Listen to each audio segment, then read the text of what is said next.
It's June, and you're tired in a way that sleep doesn't fix. You've been running since last August. You showed up every single day, and you believed in what you were doing. You made decisions based on what you thought was best. Maybe you're a teacher and you taught 5 classes or 30 kids or 100 freshmen every single day. Maybe you're a principal and you walked those hallways every morning. Maybe you're a literacy coach or a special ed coordinator or a school counselor or an office manager or a custodian or a paraprofessional. And somewhere in the last week or 2 of the school year, you hit a wall. And then the data comes, the test scores, the assessment results, the metrics that are supposed to tell you whether what you did even mattered. And here's what happens inside your body before you even fully open the file. Your shoulders tighten, your heart rate climbs, that familiar feeling, this number is going to say something about me. Not just about what happened this year, about whether or not I'm even good at this, about whether I'm enough. You're not tired from the work anymore. You're tired from the waiting. Tired from wondering if it mattered. Tired from wondering if you mattered. And that grief is real. So here's what I want you to know right now. That burnout you're feeling, it's not your fault. It's not a personal failure. It's neurobiology, and it's fixable. Here's what nobody tells you about working in schools. It's not a job where you leave at 3 o'clock. It's a job where you are the work. When a kid learns to read, you made that possible. When a student understands fractions, it's because you found the way in. When a building shifts culture, it's because the principal led something real. When a special ed student meets their IEP goal, it's because someone advocated relentlessly. But the flip side is real too. When a kid doesn't progress, when the data shows they didn't make gains, when the numbers disappoint, it doesn't feel like the system failed. It feels like you failed. Not intellectually, but somewhere in your body, something collapses. A shift from, I did the best I could, to, I wasn't enough. The principal carrying all year to build something, now watching numbers drop. The special ed coordinator fighting for vulnerable kids all year and still watching some not meet their goals. This is where you stop trusting yourself. And this is where people leave schools. Not because they didn't care, but because they translated care into responsibility for outcomes they can't fully control. And the data became proof of something they already believe. They're not good enough. Right now, as you're watching this, if you're thinking about that data sitting in your inbox, your amygdala is lighting up. Not because the numbers are objectively dangerous, but because your nervous system is reading them as a threat to your identity. And that is dangerous to your sense of self. Your cortisol is spiking, your breathing might be getting shallow, the blood is leaving your prefrontal cortex. And that's the thinking part that goes to your survival brain. For the principal, you're thinking about how to explain this. You're defensive, you're looking for the thing you can point to. For the teacher, you can't sleep. You wake up at 3 a.m. thinking about the student who didn't progress. For the counselor, you're carrying kids you couldn't reach. For everyone, you're translating data into identity, and your nervous system believes it. But here's what I need you to know. This isn't weakness. This isn't failure. This is what happens when you care about something so much that you make it part of who you are. And that caring is not the problem. That's your superpower. That's what makes schools actually work. The system is asking you to separate your care from your identity, but you can't. Because teaching isn't a job you compartmentalize. You care is the point. So right now you're grieving, and that grief is real. And it's also not the whole story. There's a researcher named James Gross. He studies how people process hard emotions, and he found something that matters for this exact moment. He found that the same painful experience, when you ask a different question about it, produces a measurable difference in how your body responds to it. Same situation, different question.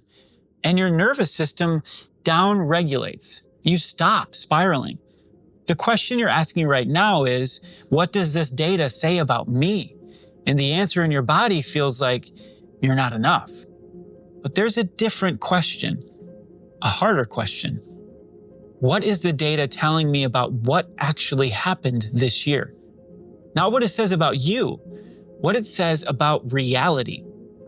Maybe what happened is that you had a cohort of students who came in 3 levels behind, and you brought them forward. Not as far as the standard says they should go, but forward. That's real. That happened. Maybe what happened is that you built a classroom where kids felt safe enough to try, or a school where teachers felt supported, or a system where kids with trauma got counseling. And that's rare. That's actually a gift. And the data doesn't measure that. Maybe what happened is that you're one person with limits, and you couldn't solve every problem. And you're human, and there are limits to what one person can carry. That's not failure. That's reality. Maybe what happened is that the system is broken in ways you can't fix alone, and you did your part anyway. And that matters, even if the data doesn't show it. You see, this is the shift from what does this say about me to what actually happened. It's not denial. It's not pretending the data doesn't matter. It's just refusing to translate data into your identity. The data happened. The reality of the year happened. And you, your worth, your competence, your right to be in this school, that's separate. So here's how you actually do this. Here are 5 things you do this week before you close the book on this year. 5 reps that rebuild your foundation before next year starts. Rep 1, name what you're carrying before you look. Before you really sit with the data, before you let it in, you need to name what you're already carrying. Because the data isn't landing on empty.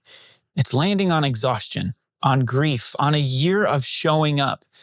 So sit down, take a breath, and say this out loud or write it down. I showed up. I tried. I cared deeply. That's true. And it's still true no matter what the numbers say. That's not lying to yourself. That's acknowledging the truth that the data is only measuring one slice of what happened. For a teacher, the data measures whether students met a standard in a single moment in time. The data doesn't measure whether you changed a kid's life, whether you made them feel seen. For a principal, the data measures test scores and attendance rates and 100 other metrics. The data doesn't measure whether you built a culture where teachers felt supported, where you protected people, whether you led something real. For a counselor, the data might measure referrals or incidents. The data doesn't measure the child you talked down from a ledge, the crisis you prevented. For a special ed coordinator, the data measures IEP goals. The data doesn't measure the family you advocated for, the child who finally got the help they needed because you fought. For an office manager, there's probably no data at all. But the building ran. The problems got solved. You held it together. For a paraprofessional, the data doesn't exist. But the child who connected with you, who learned because you built a relationship with them, that's real. Those things happened and they matter. Say it out loud, believe it, and hold it. Rep 2, grieve. And don't skip this. This is the one people skip because we think we're supposed to be strong. We think if we admit sadness, we're being weak. We think we should just move on. Don't. You had a year. You invested everything into it. Some of it landed the way you wanted and some of it didn't. That's worth grieving. Maybe you had a plan that didn't work out. Grieve that. Let yourself feel that loss. Maybe you had a relationship with a colleague that went sideways and you still don't know how to fix it. Grieve that. Maybe you're grieving the year you wanted but didn't get. Maybe you're grieving the version of yourself you thought you were and wondering if that version even existed. That's real.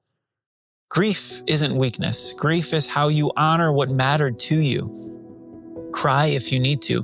Tell a friend. Write about it, but don't skip this step because you think you're supposed to be fine. You're allowed to feel the weight of what you carried. Rep 3. Separate one thing, not everything. This is where you look at the data, but you don't look at it all at once. Pick one thing, one metric, one number that's bothering you, and ask yourself what actually happened here. Not did I fail, but what is this number actually telling me? For a teacher, if your reading scores went down, ask what happened with my reading instruction this year. What worked? What didn't? If I rewind to August, where was I? Where am I now? For a principal, if your building level data shifted, ask what changed this year? What were the variables? What stayed the same? What shifted?